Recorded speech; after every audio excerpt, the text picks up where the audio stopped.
কৃষ্ণ বন্ধুরা, রাধে রাধে।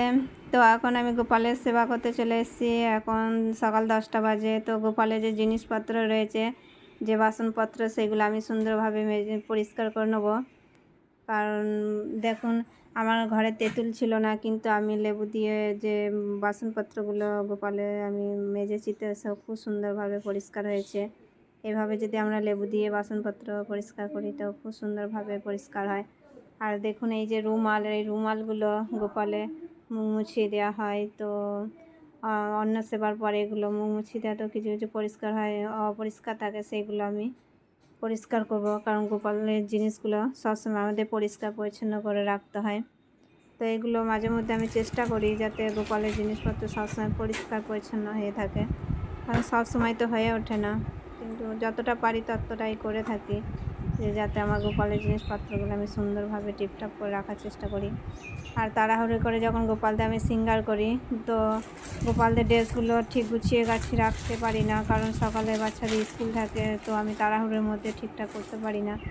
তো এখন এই সময় আমি একটু টাইম পেয়েছি, তো আমি এগুলো গোপালদের জিনিসপত্রগুলো খুব সুন্দরভাবে গুছিয়ে গাছিয়ে রাখবো, যাতে আমি যখন শৃঙ্গার করব তখন এই জিনিসগুলো আমি তাড়াতাড়ি পেয়ে যেতে পারি।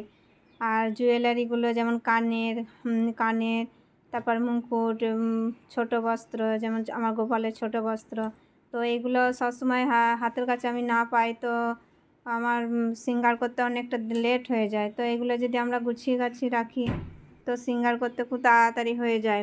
কারণ তাড়াতাড়ির সময় দেখা যায় যে আমরা সব সময় কাছে জিনিসটাও তাড়াতাড়ি পাই না।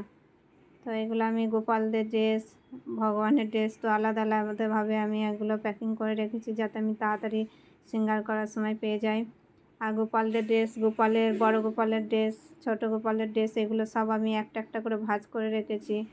আর ভাঁজ করে রাখলে দেখতেও সুন্দর লাগে, আর তাড়াতাড়ি পাওয়া যায়, আর কাজগুলো তাড়াতাড়ি হয়ে যায়। যে আমরা সেবাটা করি সেটা সুন্দরভাবে হয় আর ভালোও লাগে। আর দেখবেন, তাড়াহুড়ির সময় যদি আমরা জিনিসপত্র ঠিক আছে না পাই, তো আমাদের সময়টা অনেকটা লেগে যায়। তো আমি এখন যখন সময় পাই, সব সময় হয়তো হয়ে ওঠে না, কিন্তু যখন সময় পাই এগুলো আমি চেষ্টা করি যাতে গোছগাছ করে রাখতে। সব সময় হয় না, কিন্তু চেষ্টা করে থাকি। তো একটা ক্যারির মধ্যে আমি একটা গোপালের ড্রেস রাখিনি, অনেকগুলোই রেখেছি। কারণ আমি যে বস্ত্রগুলো নিয়ে আসি তখন তারপর ক্যারিগুলো আমার কাছে ঠিক থাকে না, তো এক এক ক্যারিতে রেখেছি। কারণ বস্ত্রগুলো ক্যারিতে রাখতে হয়, কারণ ক্যারিতে না রাখলে গোপালদের ড্রেসগুলো অনেকটা খারাপ হয়ে যায়। ক্যারির মধ্যে রাখলে ড্রেসগুলো বেশ ভালো থাকে, তাই না? তো আমি এইভাবেই রাখার চেষ্টা করি যতটা পারি। তো ভগবানের ড্রেসগুলো, যেমন আমার রাধাকৃষ্ণের ড্রেসগুলো, এগুলো আমি এক একটা সাইজ, এক একটা কালার এক একটা জায়গায় রাখার চেষ্টা করি, যাতে কালার অনুযায়ী ড্রেস পরাতে হয় না। তো সেটা আমি চেষ্টা করি, কিন্তু কতটা পারবো জানি না। চেষ্টা করি যাতে আমার তাড়াতাড়ি হয়ে যায় হাতের কাছে। আর এই যে শীতের ড্রেস, এগুলো নিচে রেখেছি, কারণ ঠান্ডার সময় এগুলো ব্যবহার করা হয়, সব সময় তো কাজে লাগে না। তো এগুলো আমি নিচে রাখার চেষ্টা করি। আর এইভাবে আমি সুন্দরভাবে সাজিয়ে নিয়েছি। সবটুকু আমার দেখানো সম্ভব হয়নি, যাই হোক। তো ভগবদ গীতা ভাগবতমে এগুলো আমি সুন্দরভাবে সাজিয়ে রাখি, চেষ্টা করি যাতে এগুলো, কারণ এগুলো আমাদের সারা জীবনের জন্য প্রয়োজন। কারণ আমরা পড়বো, আমাদের পরের পর্যায়ে যারা, তো সকলে পড়বে, তাই এগুলো সুন্দরভাবে, কারণ ভগবানের যে জিনিসপত্র সেগুলো কখনোই আলাদা হয় না। ভগবানকে যতটা আমরা সেবা করি শ্রদ্ধা অনুসারে, সেই রকম ভগবানের জিনিসপত্রগুলো শ্রদ্ধা অনুসারে আমরা রাখার চেষ্টা করি যতটা পারি আর কি।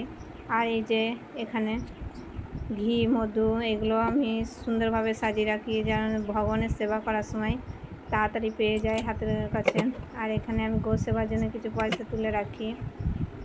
তো এখানে আমি ভগবানের জল, রাতে জল সেবা, তারপর ভগবানের সাইন দেওয়ার জন্য যে কম্বল, এইগুলো সুন্দরভাবে গুছিয়ে রাখার চেষ্টা করি। আর তুলসী মা আছে এখানে, তুলসী দেবী মায়ের সেবার জন্য রেখেছি, কারণ ভগবান তো তুলসী ছাড়া কখনোই থাকেন না। আর আমাদের প্রতিদিনই তো তুলসী প্রয়োজন হয়, কারণ তুলসী সেবা বিনা আমাদের ভগবান তো গ্রহণ করেন না। তাই তুলসী তো প্রতিদিন, তো তুলসী সবার কাছে নিয়ে আসা সম্ভব নয়। তো ঘরে যদি আমরা তুলসী মহারানীকে স্থাপন করি, তো আমাদের সেবাও অনেকটা হয়ে যায়। কারণ তুলসী গাছ লাগালে আমাদের আর অন্য জায়গা থেকে নিয়ে আসতে হয় না। তো তো এই ছিল আমার গোপালের সেবা। ভিডিওটা যদি ভালো লাগে তো আপনারা অবশ্যই লাইক করবেন, শেয়ার করবেন। হরে কৃষ্ণা, রাধে রাধে, হরি বল।